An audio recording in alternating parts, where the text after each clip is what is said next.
So I want to start by getting you to think about a question. If you want to get to a destination, what's going to help you to get there?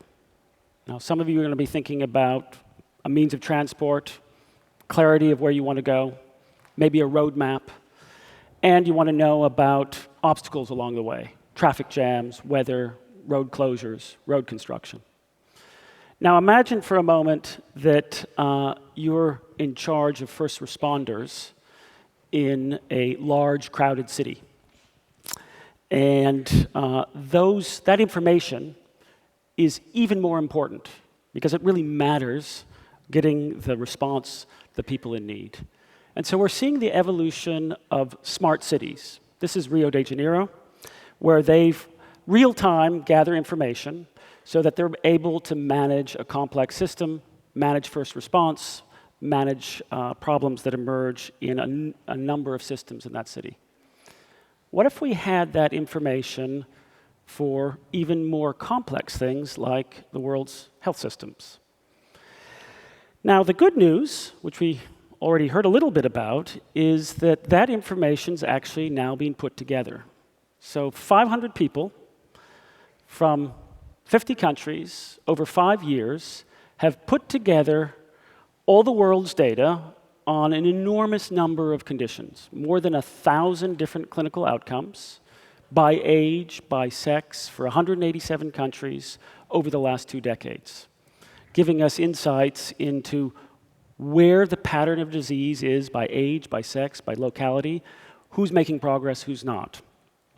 And, as we heard, that information is not just in a command and control center, like we saw for Rio de Janeiro, but that information's online. You can go get it now, and hopefully you'll go get it after this presentation. So there's 1 billion results in this accumulation of the world's health data. And I'm going to give you a sort of world quick tour of some of the insights you can get from these tools. So let's start with something very simple, and that is death. Death by age. So this is one of our live tools. It shows, in this case, death for the world in 1990. And there are 4 age groups on the far left for children, and there are all the other age groups up to 80 plus. And you can see 21 groups of causes. Yellow sticks out, that's diarrhea and pneumonia, a big killer of children. The dark blue is heart disease. The lighter blue is cancer.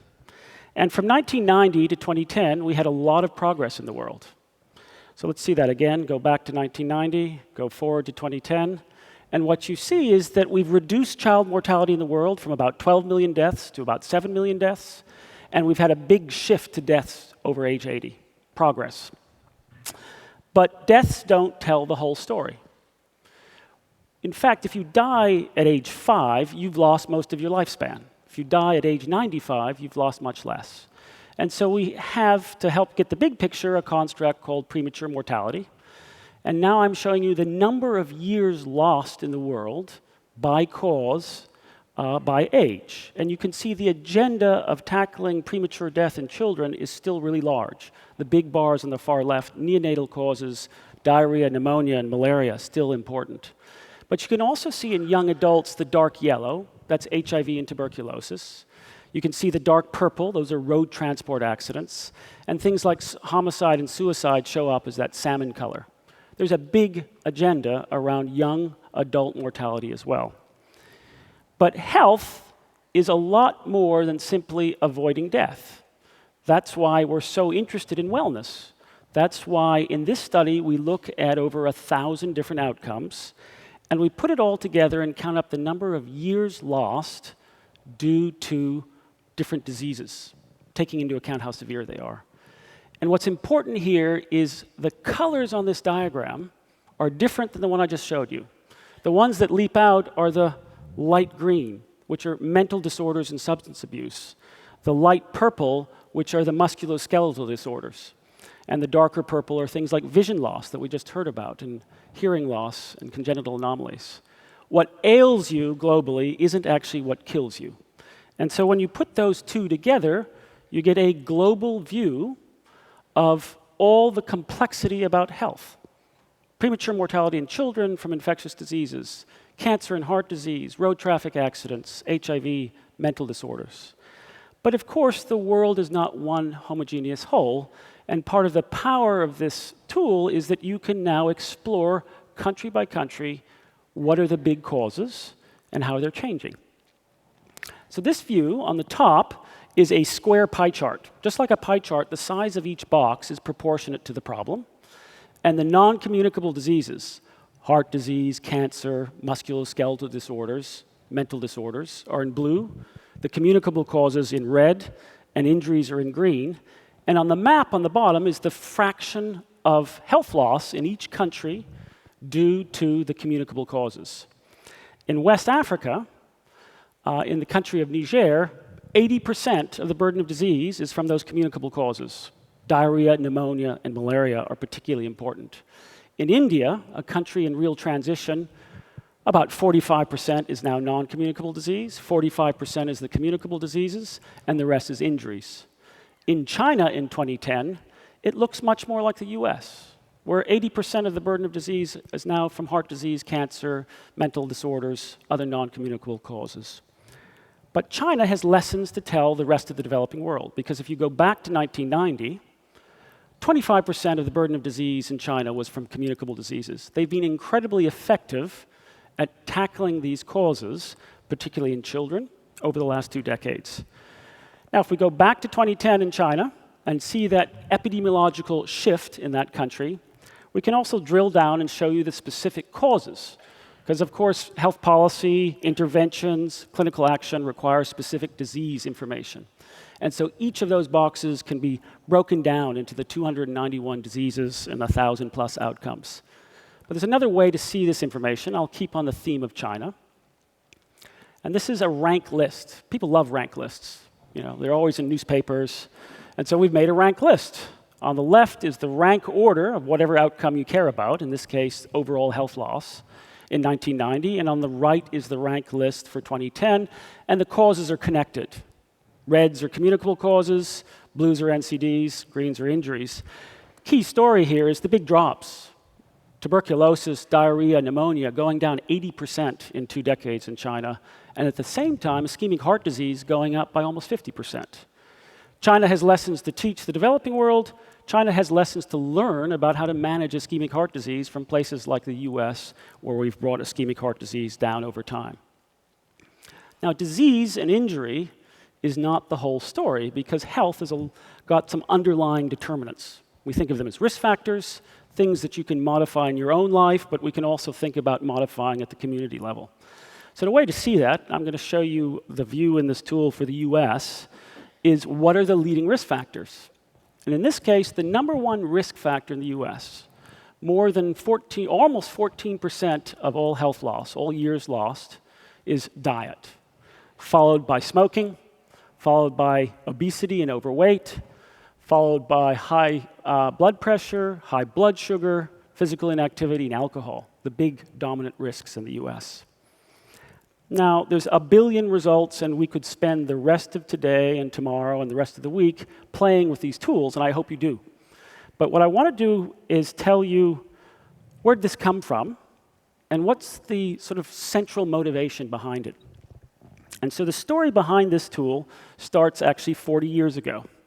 It starts with my parents deciding to drag our family from suburban Minnesota, buy 2 Land Rovers in the UK, drive across the Sahara, and start and run a family as a hospital. And so we all had jobs. My father was a physician, and I was the scrawny little kid here. And my job was to set up the hospital pharmacy and run it. And in that experience as a 10-year-old, and in subsequent places working for my parents in Africa, I ended up with 2 questions that I'm still working on. Why are people so sick in some communities, and what makes them so sick? And how can we go beyond giving care to individuals to transforming the health of whole populations? Now, when I finished college, I got to start to address these questions head on. And there were 2 sources back in the late 80s, early 90s. One source was the media, where you were simply inundated with a cacophony of the number one problem is this, that, or something else. No way to get the big picture. The other source was to go, at the time, to public health authorities, and I did. I went and added up all the claims about what people died from, and it turned out that everybody in the world died 3 times over. And I knew one thing was true, that you can only die once. Now, what that spawned is almost 2.5 decades of an effort to get the 4 things together for us to really understand patterns of health around the world. One is data.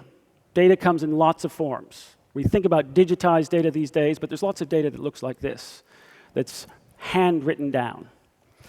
But the thing about figuring this out for patterns of health, getting sort of real-time information on health over time, is it's not like stock market prices, where you just grab the price and deliver it to a laptop through some clever bit of technology. There's actually an incredible bit of science behind figuring out all the biases that are in the data, all the different case definitions different countries use, the variation across places in how doctors assign causes of death or make diagnoses. So there's science, there's data, and there's also the evolution of a new cohort of data scientists. Here's some of ours with seeming superpowers at the Institute in Seattle. But it's the idea that we have a new generation of people who have the skills to take raw data about health and turn it into information. And the final transformation in developing this type of tool for everybody to use has been the recognition of the power of visualization. Here's a storyboarding that we did for one of the first visualizations, namely, how do you take such rich information and make it available to everyone? Why is this so important? Why am I so passionate about figuring out the answers to my 2 questions? I think one way to see that is to look here in the US. So on the top is life expectancy by county. This is for women. It ranges from the counties in red to the counties in green by 12 years. Huge variation within the US. And in fact, in this little tool on our website, you can ask the question, what counties have a life expectancy like which country in the world? So I'm going to highlight Libya. And those are counties in the US where women's life expectancy is the same as in Libya today.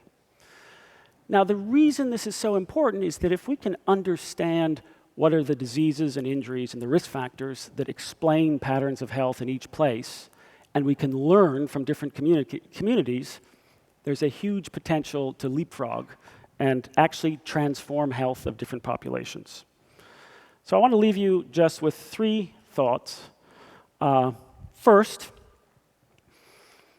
this tool allows us to ask questions that we didn't even know to ask before. Some of the geographic patterns leap out at you, new hypotheses. Second, we can learn from success and failure all over the world. There's lessons. China can teach lessons, China can learn lessons. And third, the one that we're most excited about is the power to engage everyone in seeking understanding about how to improve people's health, because this is no longer the purview of the specialist. This is in your hands. Thank you very much.